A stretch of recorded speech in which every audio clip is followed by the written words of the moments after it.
আসসালামাইকুম সুপ্রিয় দর্শক, আমি আপনাদের মাঝে একটা এমসিকিউ নিয়ে আসলাম।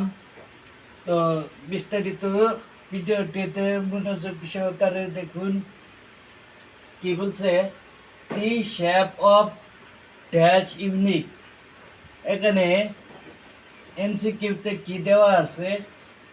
এ snowflake is, a snoop is, snowflakes, a স্নুপলেকার, মানে টি শ্যাপ,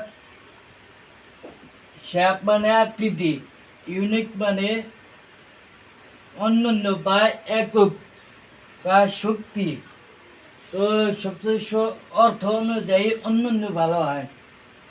এখন আমি কি করব? এখন আমি সূত্রে আসি।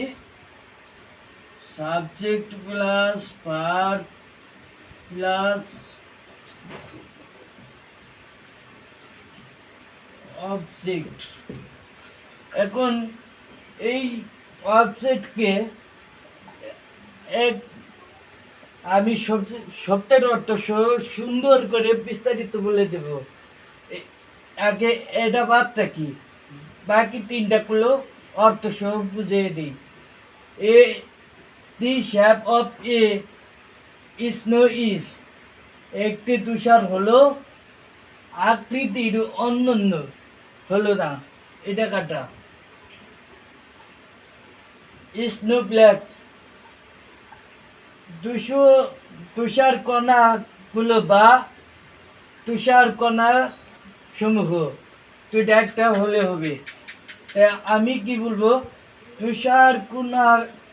তুষার কণা গুলো আকৃতির অনন্য হলো না। এটা কাটা। তাহলে কি বলছে? এ স্নোফ্লেকার, একটি তুষার কণা হয়, আকৃতির অনন্য হয়নি। তো এখন আমি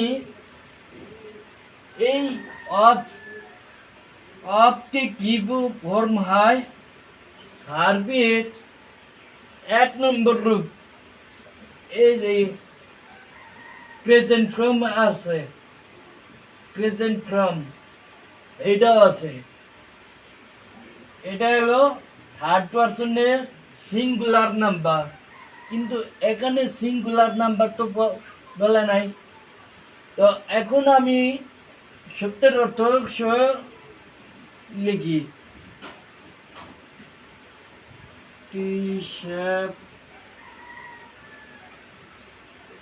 of a snow black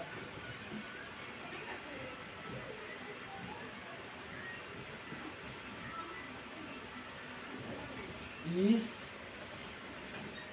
unique.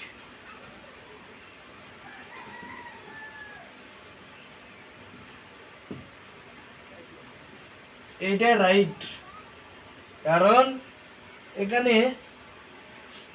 একটি তুষার কণাগুলো হলো আকৃতির অনন্য, একটি তুষার কণাগুলো হলো আকৃতির অনন্য, তার মানে এইটাই রাইট।